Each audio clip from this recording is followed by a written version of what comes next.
The next step of your project is going to allow you to design a pattern in the background behind your dessert. You really haven't had a chance to experiment with some of the brushes, so this is our opportunity to do that. You'll see that I've done 3 on the side here. Let me close the eye for the dessert for now and show you some of the ones that I've created. And then I'll give you a tour of some of the brushes. What you can do is start off with a blank piece of paper. So I'm adding a plus at the top.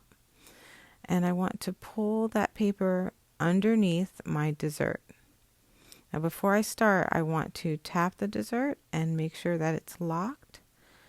And now I can open and close the eye and see how it looks with my chosen background.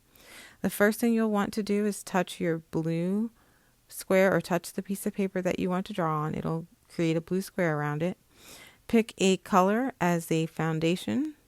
So you can pick any color you like. I'll start with, I haven't started with orange yet. Let me start with something orangey. Okay, and I will tap the background.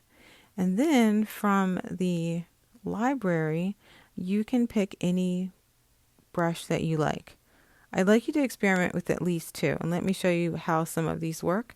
You already understand paintbrushes. Paintbrushes in general are going to be a color that you can swipe with and the color will change, right? You can swipe in any direction, so you can free paint with those. You are welcome to use airbrush. There are other airbrush tools. There are pencils.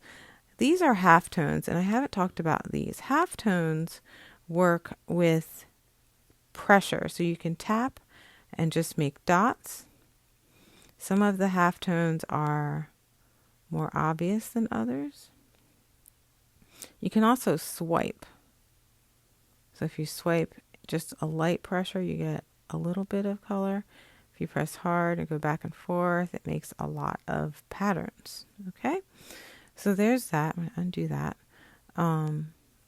There are lots of halftones. You can pick a texture. Again, texture will work with you kind of deciding if you want to just bounce your brush. You can vary the size.